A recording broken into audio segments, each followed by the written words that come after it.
Assalamualaikum warahmatullahi wabarakatuh. Halo semuanya, perkenalkan nama saya Agita Roselina dengan NIM 2280424141 dari Program Studi Pendidikan Ekonomi Fakultas Ekonomi dan Bisnis Universitas Negeri Yogyakarta.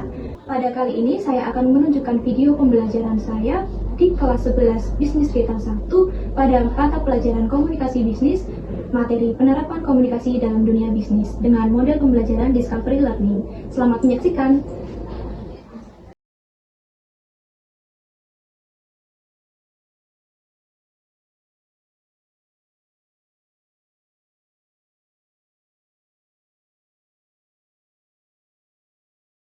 Assalamualaikum warahmatullahi wabarakatuh. Waalaikumsalam warahmatullahi wabarakatuh. Selamat pagi anak-anak semua. Pagi. Di sini Ibu Agita akan membersamai kalian dalam mata pelajaran komunikasi bisnis, penerapan komunikasi dalam dunia bisnis. Sebelum pembelajaran dimulai, marilah kita berdoa terlebih dahulu. Berdoa dimulai. Berdoa cukup. Ibu akan presensi terlebih dahulu ya. Yang Ibu panggil namanya bisa angkat tangan.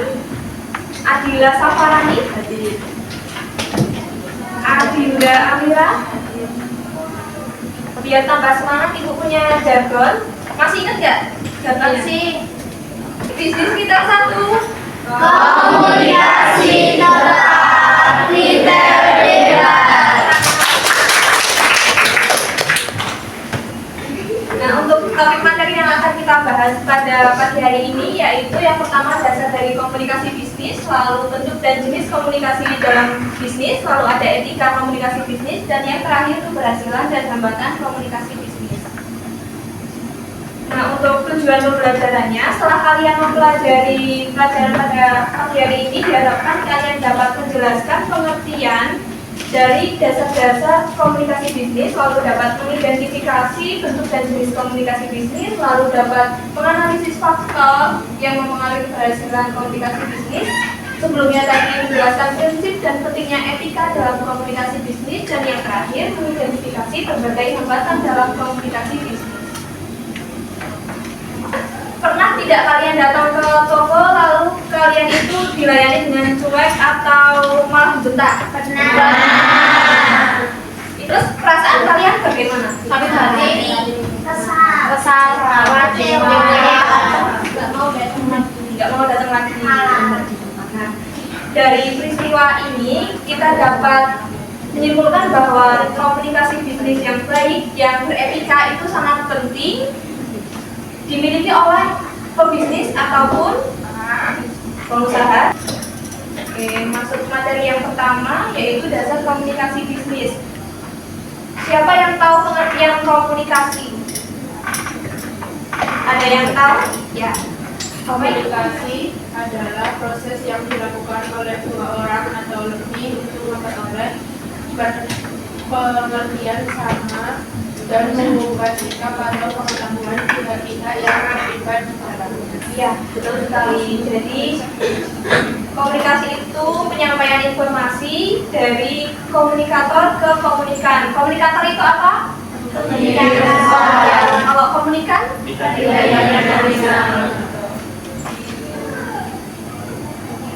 Untuk fungsi komunikasi bisnis itu juga ada beberapa fungsi. Yang pertama itu komunikasi bisnis berguna untuk menyampaikan informasi, lalu membangun hubungan. Di sini hubungannya itu hubungan dalam konteks bisnis.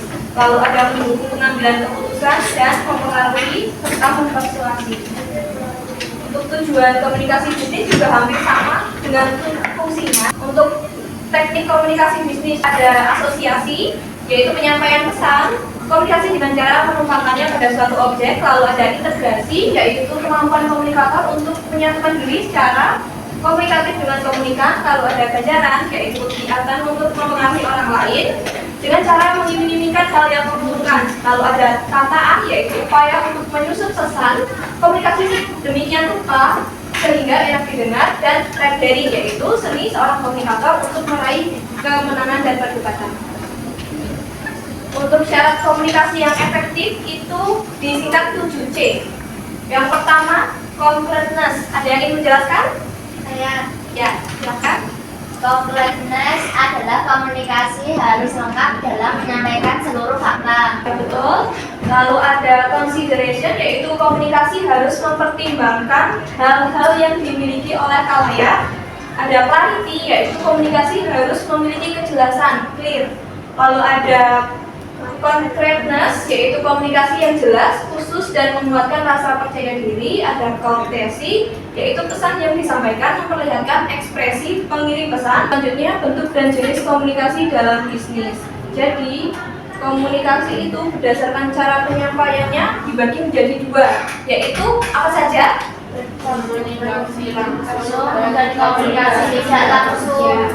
Komunikasi langsung itu komunikasi yang dilakukan secara langsung atau tatap muka, contohnya rapat dan wawancara. Lalu untuk komunikasi tidak langsung itu dilakukan tanpa tatap muka karena terpisah oleh jarak, tempat, dan waktu. Contohnya komunikasi melalui Zoom atau chat melalui WhatsApp. Lalu berdasarkan klasifikasinya itu ada komunikasi primer, yaitu tanpa bantuan alat atau media tambahan. Lalu komunikasi sekunder itu komunikasi yang menggunakan alat atau sarana. Nah, untuk etika komunikasi bisnis itu etika berarti pedoman atau aturan yang tidak tertulis. Lalu keberhasilan dan hambatan komunikasi bisnis.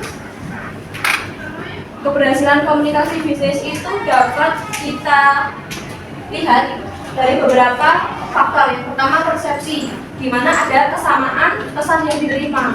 Lalu ada teknologi informasi dan komunikasi yang mendukung. Lalu ada ketepatan, di mana komunikator itu perlu mengekspresikan hal yang ingin disampaikan sesuai dengan kerangka pikir komunikan. Sampai sini ada yang belum paham atau ingin ditanyakan? Tidak, sudah paham semua? Oke, jadi sekarang waktunya kuis ya. Untuk mengukur kemampuan kalian dalam memahami materi yang tadi sudah disampaikan, ada kuis, di mana kuisnya ini pilihan ganda berjumlah 15 soal.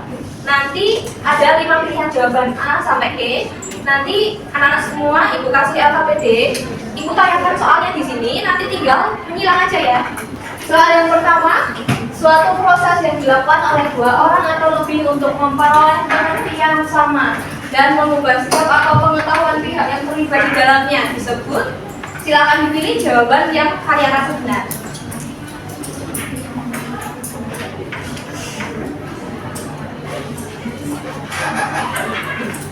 Sudah? Sudah selesai semua? Sudah. Sekarang kita cocokkan ya. Nomor 1, kira-kira jawabannya apa? C. Ya, jawabannya C, komunikasi. Setelah kalian mengerjakan kuis, ini kita akan menyimpulkan materi apa yang sudah kita pelajari. Siapa yang ingin menyampaikan kesimpulan pembelajaran kita hari ini?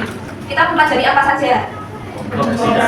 Ya, bisnis, lalu ada bisnis, lalu ada etika, lalu ada syarat komunikasi. Ya betul. Jadi kita di sini tadi sudah mempelajari pengertian komunikasi bisnis, bentuk komunikasi bisnis, jenis, etika, keberhasilan, dan hambatan. Untuk pembelajaran besok kita akan melakukan praktek komunikasi bisnis. Untuk menutup pembelajaran pada pagi hari ini, mari kita berdoa terlebih dahulu. Berdoa mulai. Berdoa cukup. Terima kasih. Ibu tutup. Wassalamualaikum warahmatullahi wabarakatuh. Waalaikumsalam.